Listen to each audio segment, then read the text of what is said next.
I've been holding this story inside for years, but recent events have made me realize I need to share it. Maybe it'll help someone else who's going through something similar. It's long, so I'll break it into parts. Growing up, everything in my life revolved around reputation. My parents were both teachers at Riverside Prep, one of those prestigious private schools where politicians and CEOs send their kids. Mom taught AP English, Dad was head of the mathematics department, and their status at the school was everything to them. "Cindy, remember who you are," Mom would say whenever I did anything slightly out of line. "You're a teacher's daughter. People are always watching." I can't count how many times I heard that phrase growing up. It was like a mantra in our house, right up there with straight A's aren't an achievement, they're an expectation, and your behavior reflects on all of us. I was their only child, their perfect little project. They monitored everything, my grades, my friends, my clothes, even my posture at dinner parties. Looking back, I should have seen the signs of how controlling they were, but when you're raised in that environment, it all seems normal. Things really started looking up in my junior year of high school when I began dating James Mitchell.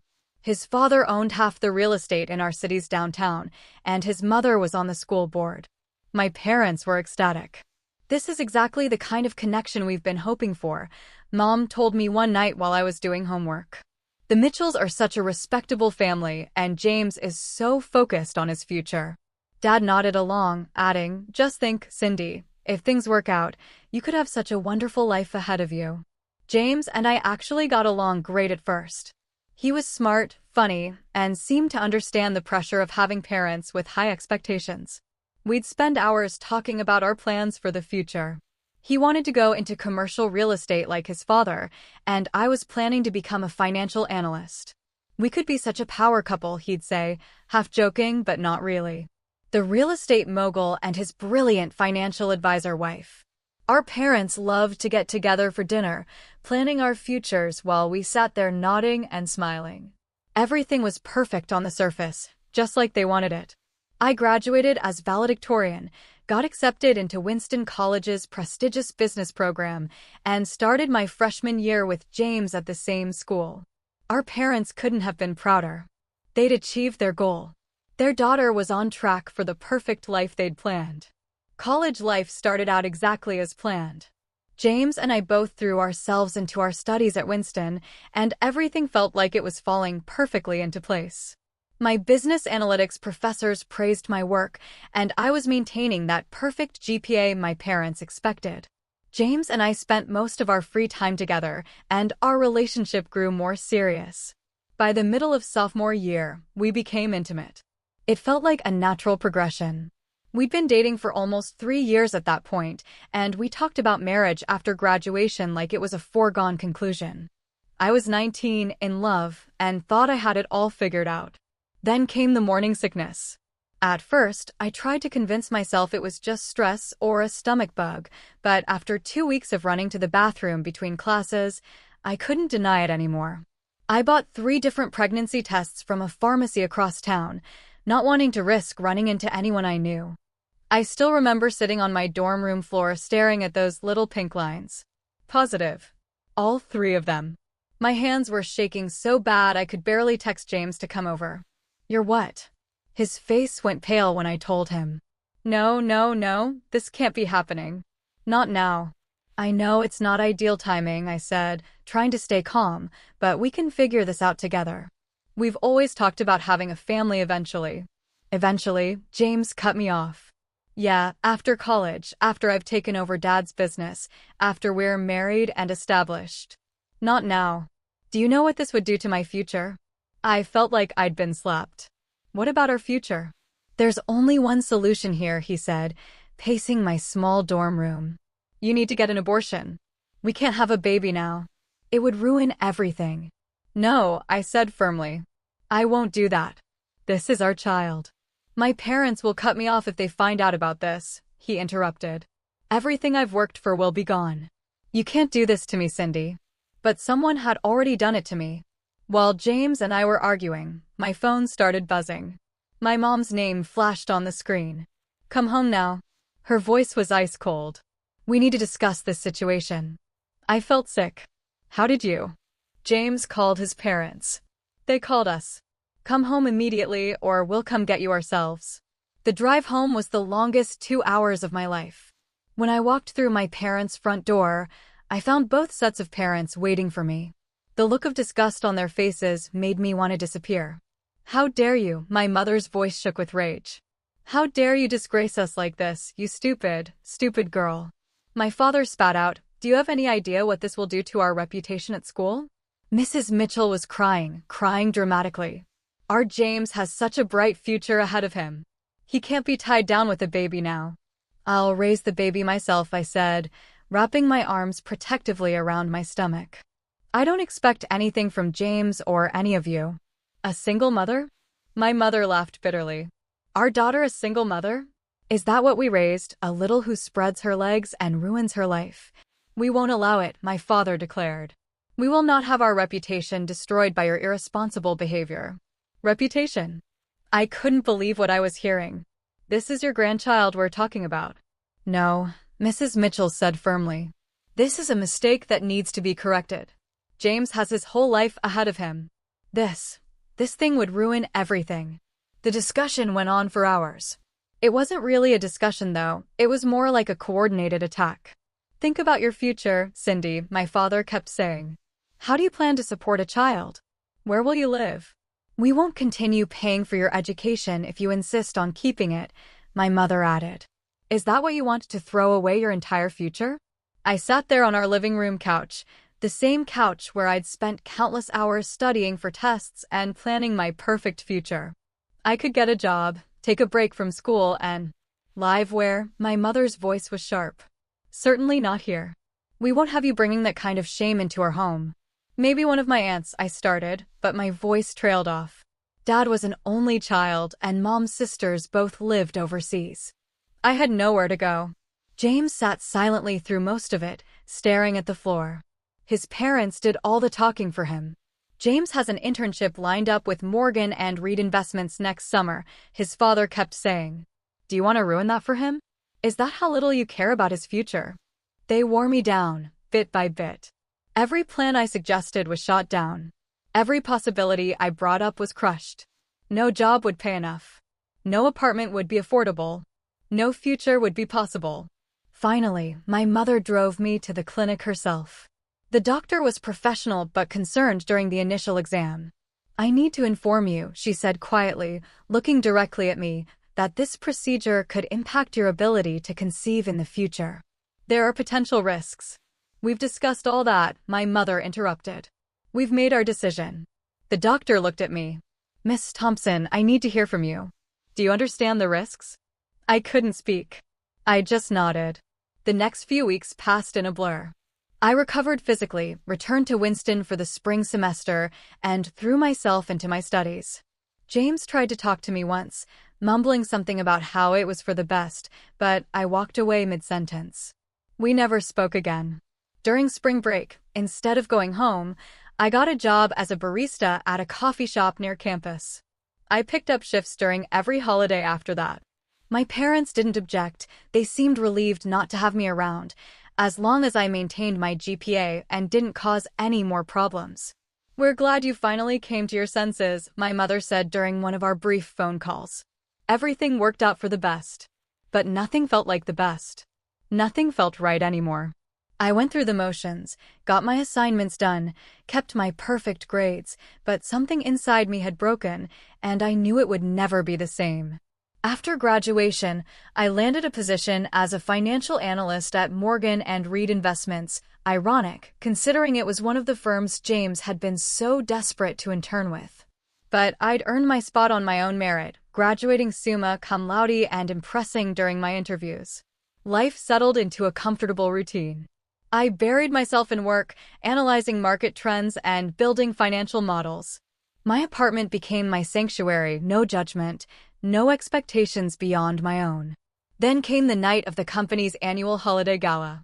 I almost didn't go, but my team leader insisted, "You can't keep hiding behind those spreadsheets forever, Cindy." That's where I met David. He was one of the firm's partners, but not the stuffy, arrogant type I'd expected. He was discussing basketball with the custodial staff when I first saw him, genuinely interested in their March Madness predictions. I hope I'm not interrupting a serious strategic meeting, I joked, needing to get his signature on some reports. He looked up with the warmest smile I'd ever seen. Actually, Jose here was just explaining why my bracket is going to be a complete disaster this year. We started dating a month later. David was different from anyone I'd ever known, genuine, kind, and completely unconcerned with status or appearances. When he proposed a year later, it was over takeout Chinese food in my tiny apartment. I don't need a big wedding, I told him. Just us. And that's what we did, a simple ceremony at the courthouse with his sister and best friend as witnesses. No elaborate dresses, no society photographers, no concerned whispers about reputation. Just love and honesty. I didn't tell my parents. By then we were down to exchanging brief birthday and Christmas texts. They didn't ask about my life, and I didn't volunteer information. Then, 3 years into our marriage, my mother called. "Your father's sick," she said without preamble. "He needs surgery. You should come." David squeezed my hand as we pulled up to my childhood home. It looked exactly the same, perfectly manicured lawn, pristine white trim, not a single thing out of place. My mother's eyes widened when she saw David step out of the car. "Who's this?" "My husband," I said simply. "We've been married for 3 years." What followed was a fascinating transformation. First came the hurt accusations about being excluded from the wedding, but as soon as David mentioned his position as executive director and they realized I was now a senior financial analyst, their tone completely changed. "Oh, darling, we've missed you so much," my mother gushed, as if the last several years of silence hadn't happened. "You must come visit more often." Then came the real reason for the call. Dad needed expensive surgery, and their insurance wouldn't cover all of it. Could I help? After all, I was doing so well now. I agreed to help with the medical bills. Maybe it was weakness, maybe forgiveness, or maybe I just wanted to prove I'd succeeded despite everything. Dad looked genuinely grateful, and for a moment I let myself believe that maybe the past could stay in the past. After Dad's recovery, David and I started talking about having a family of our own. We both wanted children, and the timing felt right. But month after month, nothing happened. At first, we tried not to worry. "These things take time," David would say, staying positive. But after a year of disappointment, we decided to see a fertility specialist. Dr. Martinez was kind but thorough. She ran various tests and took a detailed medical history. Then came the question I'd been dreading. "Have you ever had any pregnancies or terminations?" My throat went dry. David didn't know about what happened in college. I'd never found the right time to tell him. But sitting there in that sterile office, the truth had to come out. "Yes," I whispered. "An abortion when I was 19. Dr. Martinez nodded professionally, making notes. After reviewing all the test results, she delivered the news that shattered my world. "The termination procedure you had resulted in some complications," she explained gently. "Combined with the scarring that developed afterward, I'm afraid your chances of conceiving are virtually non-existent." I felt the room spin. All those years ago, the doctor at the clinic had warned about risks, but my mother had dismissed them. Now here I was paying the price for a choice that had never really been mine. That evening I had to tell David everything. We sat on our back porch, the same spot where we usually planned our future, and I confessed it all. The pregnancy in college, my parents' reaction, the coerced abortion. "I'm so sorry," I sobbed. "I should have told you sooner. I understand if this changes things." David pulled me into his arms, cutting off my words. "Hey, look at me," he said softly. "Nothing could change how I feel about you. Nothing." We sat in silence for a while, his arms around me, before he spoke again. "You know, there are other ways to build a family. We could look into adoption, give a home to a child who needs one." His words were like a lifeline. We spent that night researching adoption agencies and requirements, making plans for a different kind of future than we'd imagined, but one filled with just as much love. Meanwhile, my newly rekindled relationship with my parents took on an uncomfortable pattern. Every visit included the same question. "So when are you going to give us grandchildren?" I would deflect, change the subject, talk about work or Dad's recovery, anything to avoid the truth. They'd already proven they cared more about appearances than their own grandchild once before. I wasn't about to give them another chance to judge my choices. Even though Dad had fully recovered, I kept sending them money every month. Maybe habit, maybe guilt, or maybe some part of me still hoped that financial success would finally earn their genuine approval. The Thanksgiving invitation came as a surprise. My parents rarely hosted holidays anymore, claiming they were too exhausting, but this year my mother insisted. "We're having a few friends over," she said. "Nothing fancy, just some colleagues from school and their families." I should have known better. When we arrived, the house was packed with at least 30 people, all pillars of the local education community, all part of my parents' carefully curated social circle. The evening started predictably enough. Everyone commented on how successful I'd become, how impressive David's position was, how proud my parents must be, the same shallow conversations I'd grown up with. Then came the moment that changed everything. My mother cornered us by the dessert table, wine glass in hand, speaking just loudly enough for nearby guests to hear. "You know, Cindy, Mrs. Peterson was just showing me pictures of her new grandson. Absolutely adorable. When are you and David going to give us grandchildren? Everyone else our age is already enjoying grandparenthood." Before I could deflect, David squeezed my hand and answered honestly. "Actually, we're looking into adoption. We've already started the application process." The silence that followed was deafening. My mother's face went through several shades of red before she practically shouted, "Adoption? Have you lost your mind?" Heads turned. Conversation stopped. My mother seized the audience's attention like the experienced teacher she was. "Everyone, can you believe this? My daughter, who could give us perfectly good grandchildren of her own, wants to adopt instead." "Mom, please," I hissed. "This isn't the time or place." Dad stormed over from his position by the fireplace. "What's this nonsense about adoption? Are you trying to embarrass us again? Do you have any idea what kind of background these children come from? Drug addicts, criminals, mentally ill parents? Is that what you want to bring into this family?" "You're making a scene," I said firmly. "This is a private matter." But the damage was done. My parents' friends, loosened by holiday drinks and encouraged by my parents' reaction, started chiming in. "You really should have your own children, dear," Mrs. Peterson offered. "You never know what you're getting with adopted kids," another guest added. "My cousin's friend adopted. Terrible mistake. The child had all sorts of problems. Think about your family legacy," someone else called out. My parents stood there nodding along, clearly pleased that their social circle was backing them up, the same smug expressions they'd worn all those years ago when they'd had others gang up on me about my pregnancy. Something inside me snapped. "You want to know why we're adopting?" My voice cut through the murmur of judgmental whispers. "You really want to know? Fine. I'll tell you all exactly why." The room went deadly quiet. I could see the warning in my mother's eyes, but I was done protecting their reputation. "I can't have children because of complications from an abortion I had when I was 19, an abortion that you, both of you, forced me to have because you were more concerned about what the neighbors would think than about your own daughter and grandchild." Someone gasped. Mrs. Peterson's wine glass froze halfway to her mouth. "You threatened to kick me out, cut off my education, leave me with nothing unless I took care of the problem," I continued, my voice shaking but clear. "The doctor warned there could be complications, but Mom, you remember what you said? We've made our decision." "Not me. We. You and Dad and the Mitchells, all deciding what would happen to my body, my baby, my future." I turned to address the shocked faces around the room. "So yes, we're adopting, because thanks to my parents' desperate need to maintain their precious reputation, that's my only option for having a family now." The silence that followed was deafening.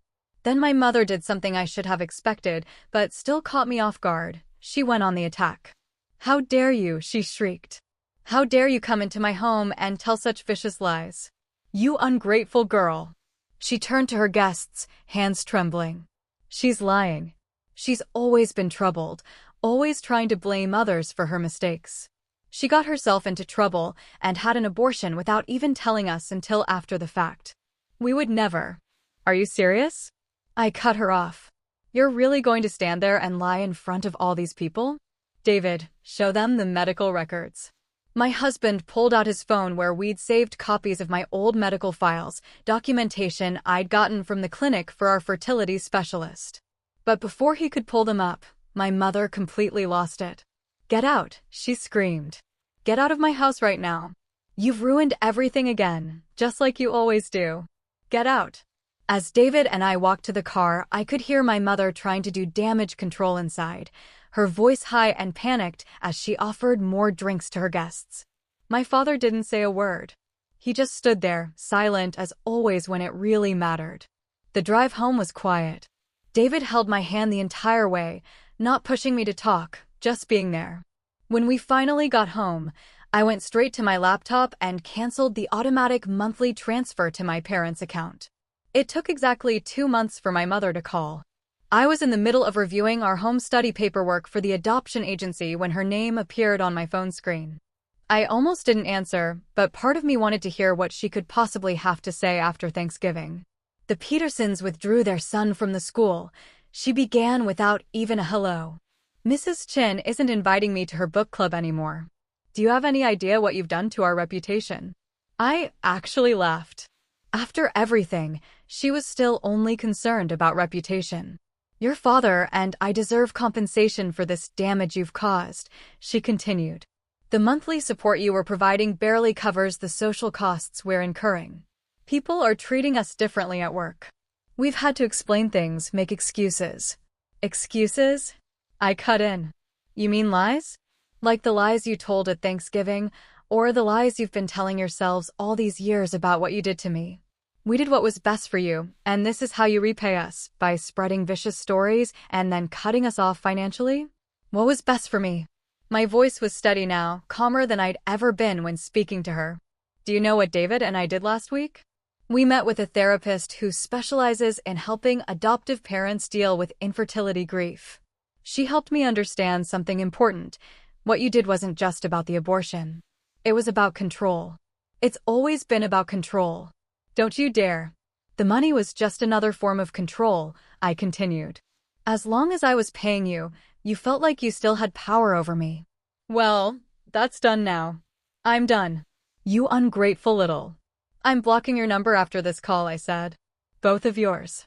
David and I are in the final stages of our adoption home study.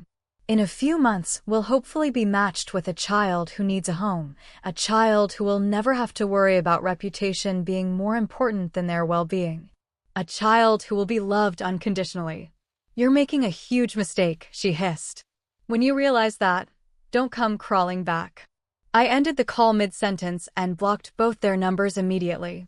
Then I went back to my adoption paperwork with a lighter heart than I'd had in years. That was 6 months ago.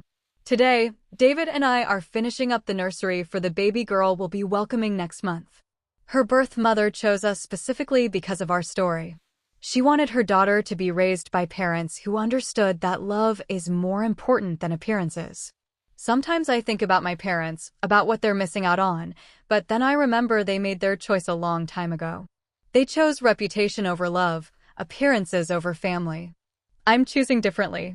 My daughter will grow up knowing she is wanted, cherished, and accepted exactly as she is. No conditions, no expectations, no concern for what the neighbors might think. Final edit. Our daughter is home with us now. She's perfect.